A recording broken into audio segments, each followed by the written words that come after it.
CCTV camera और 70 सुरक्षा कर्मियों के बावजूद चोरी की वारदात। जिला अस्पताल की सुरक्षा की खुली पोल।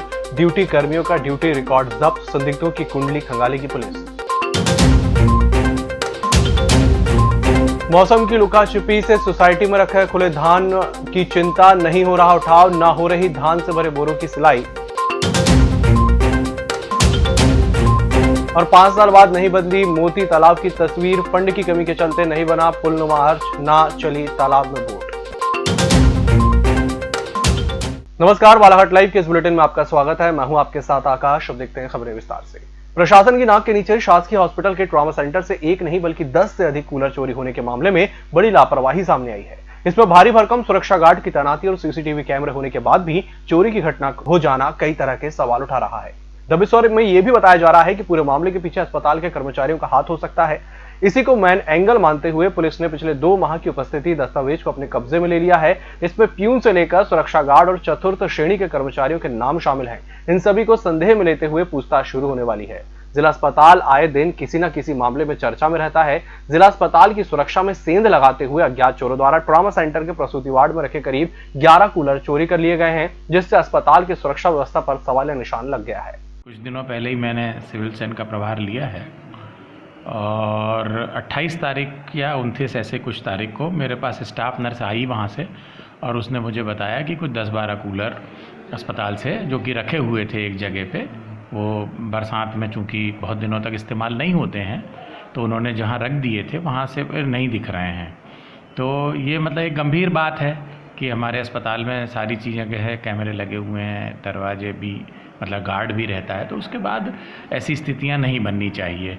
तो हमने इसलिए आरएमओ साहब से बोल के, उन्होंने सामने प्रारंभिक में जांच की, सब लोगों से पूछा, स्पष्टीकरण वगैरह लिए, और उसके बाद फिर ऐसा लगा हमें कि हम कुछ पता समझ में नहीं आ रही है बात, तो हमने कहा कि इसकी जांच करा लेना ज़रूरी है, क्योंकि शासकीय प्रॉपर्टी का मामला है, तो शिकायत करी गई है। अब वो पुलिस विवेचना करने के बाद ही पता चलेगा कि कौन उसमें इन्वॉल्व है। सर, इसकी शिकायत थाने में दर्ज करा दी गई है। कब कराए? मेरे ख्याल में 1 दिन 2 दिन पहले हो गई है। और कूलर के अलावा और कोई सामग्री? देखिए, छोटी मोटी सामग्री तो, इतना बड़ा संस्थान है, यहाँ पे 2-3 हज़ार लोग रोज़ आते हैं, तो हमें पता नहीं चलती है। लेकिन हमारे क्या है कि हम मतलब कि सिविल सर्जन हैं या कोई भी अधिकारी हैं, लेकिन हर चीज़ के हर सेक्शन के चार्ज बटे हुए हैं। कोई ना कोई नर्स या कोई ना कोई कर्मचारी उसका प्रभारी रहता है, और जो स्टॉक और स्टोर रहता है वो उन्हीं के पास रहता है। पूरी इन्वेंट्री के जो है कोई ना कोई इंचार्ज होता है। तो जब वो हमें ऐसी छोटी मोटी बातों के लिए हमको सूचना देते हैं, तो हमारे स्तर पे अगर कुछ पता चल सकता है तो ठीक है, नहीं तो फिर हम यूजुअली पुलिस में शिकायत कर देते हैं। कूलर जैसे बहुत बड़ा सामान है, इतना आसान नहीं है कि उसे ले जाया जा सके। तो अभी अच्छा होगा कि पुलिस उसकी पूरी जांच करे, ताकि भविष्य में ये चीज़ें बिल्कुल होने से रुक सकें। सर, अपने निर्माण चल रहा है अभी, और निर्माण सामग्री में पुरानी सामग्री अपनी कर रही थी, तो इसको कुछ क्या है, नीलामी का या कुछ क्या है? देखिए, नियम अनुसार होता है कि निर्माण में जो पुरानी सामग्री निकलती है तो उसके कुछ जो भी नियम रहते हैं उसके हिसाब से उसको डिस्पोज कर दिया जाता है। लेकिन अभी जो इस प्रकार के निर्माण चल रहे हैं, तो रिनोवेशंस हो रहे हैं, तो इसमें इतना ज़्यादा वो नहीं रहता है। अपने यहाँ सर गार्ड कितने तैनात हैं? गार्ड मेरे, जहाँ तक मेरी जानकारी है, 14 गार्ड तैनात हैं। अब कुछ परिवर्तन हुआ हो रिसेंटली तो मेरे को जानकारी में नहीं है। किसानों के लिए समर्थन मूल्य पर धान खरीदी करने के लिए शासन की ओर से तिथि निर्धारित की गई है, जिसके बाद भी जिले के अधिकांश धान उपार्जन केंद्रों में किसानों की संख्या में कमी दिखाई दे रही है। वहीं दूसरी ओर मौसम खराब होने से जिले की अधिकांश सोसाइटियों में धन का उठाव नहीं किया गया, क्योंकि वाहनों की कमी की वजह बताया जा रहा है। इसी क्रम में कई सोसाइटियों में बारदानों की कमी होने से तौल में किसानों की भारी परेशानियों का सामना करना पड़ रहा है। यहाँ तक कि धान उपार्जन केंद्रों में रखी धान के बोरों की सिलाई भी नहीं की गई। बहरहाल यह है कि 2 दिनों में मौसम खराब चल रहा है और सभी सोसाइटियों के बाहर खुले में धान रखी हुई है, जिससे भीगने का काफी डर सोसाइटी प्रभारियों को सता रहा है। कर दी अपना मस्त चल रही है, कोई दिक्कत नहीं है, कोई किसानों को प्रॉब्लम नहीं है। किसान भी लगभग 80% किसान हो चुके हैं हमारे यहाँ। कितने गाँव के किसान यहाँ पर? 5 गांव के किसान का रहता है यहाँ पे। कहाँ के? गर्रा, मांझापुर, कनकी, बेरई, छतेरा, ये 5 किसान है टोटल? 844। अभी खरीदी कितने लोग की? 560 लोग की। उठाव की क्या स्थिति धान पर? उठाव यहीं हो रहा है, परिवहन हमारा यहीं से SWC को यहीं हैंडओवर कर रहे हैं हम लोग तुरंत ही। बहुत सारे बोरे रखे हुए धान के अभी नहीं, तो तुरंत यहीं से उठा रहे हैं। वो क्या हुआ कि एकदम से पेड़ बढ़ने से ही दिक्कत हो गई, बाकी कल तक पूरा माल उड़ जाएगा। ये कितने दिन की खरीदी का माल रखा? ये कल का है। और कुछ प्रॉब्लम किसानों की नहीं। धान यानी कोई को जगवाली करना तो नहीं पड़ता? नहीं नहीं, कोई किसान, आप किसान से भी बात कर लीजिए, कोई किसान को जगना नहीं पड़ा है। यहाँ तुरंत काटा होता है और तुरंत किसान चले जाते हैं। दिक्कत हो गई एक दिन ज़्यादा खरीदी करने से, थोड़ा हम उठाव के बारदाने की प्रॉब्लम क्या है। स्थिति आती है? बारदाने हमारे पास इतने पर्याप्त हैं कि किसानों धान खरीद भी, उसके बाद ही बारदाने बच जाएगा हमारे पास। बारदाने की अपने को दिक्कत ही नहीं है। बारिश को देखते हुए क्या तैयारी है? बारिश देखते हुए सब त्रिपाल वगैरह सब व्यवस्था है। अगर माल थोड़ा बहुत बाहर रह भी गया, पूरी त्रिपालें हमारे पास, त्रिपालें बिछाएंगे उसमें, ताकि पानी से अपना धान न भीगे, क्योंकि अब वो अपने पोजीशन में आ गया धान। उसकी सब व्यवस्था है। कारण यही है कि गाड़ियाँ नहीं आ रही है। अभी रोज कितने किसानों की धान खरीदी हो रही है? समथिंग कभी 15 आ जाते हैं, कभी 16, कभी 10 किसानों पे है। कैसा क्या सिस्टम है? मैसेज मिलने के बाद में कितने दिन में किसान धान लाए? मैसेज मिलने के बाद में 2 से 3 दिन के भीतर ला लेते हैं। 15 दिन के भीतर बोले तो 15 दिन का है मैसेज की अवधि, उसके भीतर ही ला लेते हैं। धान तौलने के लिए किसानों को कोई परेशानी तो नहीं हो रही उनकी? किसानों को परेशानी, कोई तकलीफ नहीं जा रही है। जैसे मौसम अभी खराब चल रहा है, इसकी क्या व्यवस्था है आपकी?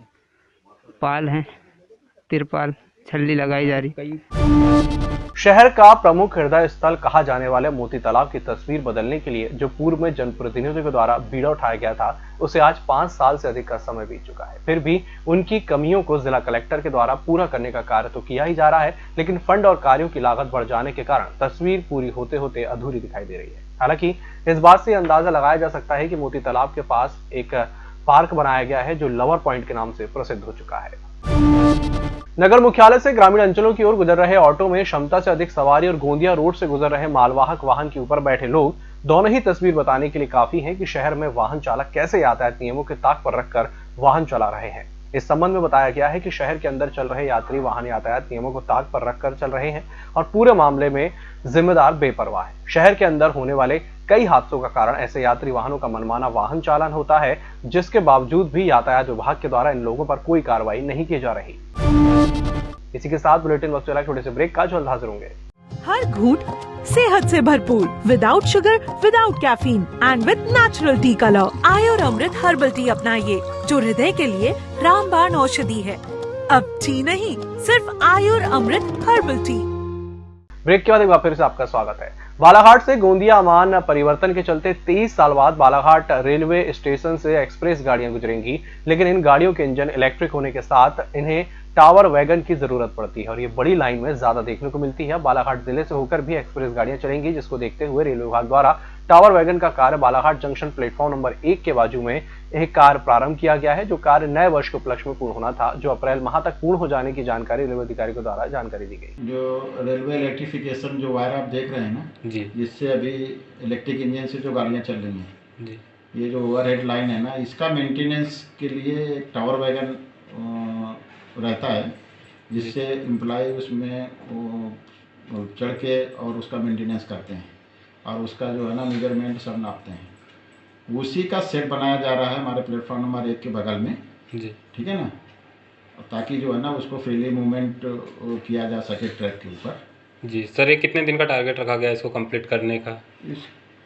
इसको कंप्लीट करने का टारगेट तो पहले से है, अब तक हो जाना चाहिए था, लेकिन कुछ डिस्प्यूट आ गया था लैंड को लेके, जी, तो अभी उसको दूसरी जगह शिफ्ट करके अभी बनाया जा रहा है। मेरे ख्याल से ये इस साल तक कंप्लीट हो जाना चाहिए या अप्रैल तक भी हो सकता है, अगर इसमें इसी तरह से काम चलता रहा तो। तिरोड़ी तहसील अंतर्गत ग्राम पोनिया में मैग्नीज चोरी का काम थमने का नाम नहीं ले रहा है। आए दिन मैग्नीज माफिया द्वारा पोनिया के जंगलों में दिन दहाड़े खुदाई कर अवैध मैग्नीज निकाली जा रही हैं, जिन पर तिरोड़ी पुलिस की टीम द्वारा कार्रवाई करते हुए पुलिस अधीक्षक बालाघाट और अतिरिक्त पुलिस अधीक्षक बालाघाट एसडीओपी कटंगी के मार्गदर्शन में तिरोड़ी टीआई चैन सिंह उइके के द्वारा पोनिया ग्राम के जंगल में दबिश दी गई, जहां से 2 आरोपियों को खुदाई की सामग्री सहित गिरफ्तार किया गया। मुखी द्वारा सूचना मिली थी कि पोनिया जंगल में नहर के पास कुछ लोग अवैध रूप से मैग्नीज खोद रहे हैं, तो टीम मैंने पहुंचवाया था, मैं स्वयं भी गया था, तो जहां से 2 लोग को हमने गिरफ्तार किए हैं। मैं उत्खनन के उपकरण और मैग्नीज के हैं 3 बोरी उसमें मैग्नीज मिला है उनको। तो जो करण पिता पेंडारी डांडरे 22 साल निवासी डोंगरगांव और राकेश पिता नंदकिशोर जमारे 24 साल निवासी डोंगरगांव के हैं, उनके विरुद्ध हमने चोरी और खनिज अधिनियम के अंतर्गत कार्रवाई की। सर इसमें क्या राजस्व के लोग भी सम्मिलित हैं, विभागीय लोग? अभी तो नहीं थे, अब हम उनसे पत्राचार करेंगे और उनसे भी जानकारी देंगे और हम ये कार्रवाई सतत आगे भी जारी रखेंगे। तिरोड़ी खवासा रोड पर 2 पहिया वाहन को ट्रक ने जबरदस्त टक्कर मार दी। इस हादसे में 2 पहिया वाहन चालक गंभीर रूप से घायल हो गया। पुलिस को मिली जानकारी के अनुसार ट्रक ने 2 पहिया वाहन चालक को टक्कर मार दी, जिससे खरपड़िया निवासी निवेश कुमार घायल हुआ। इस घटना के बाद ग्रामीणों का हजूम मौके पर उमड़ पड़ा। पुलिस को सूचना दी गई। पुलिस ने मौके पर पहुंचकर ट्रक को पुलिस अभिरक्षा में थाने लाकर खड़ा कर दिया।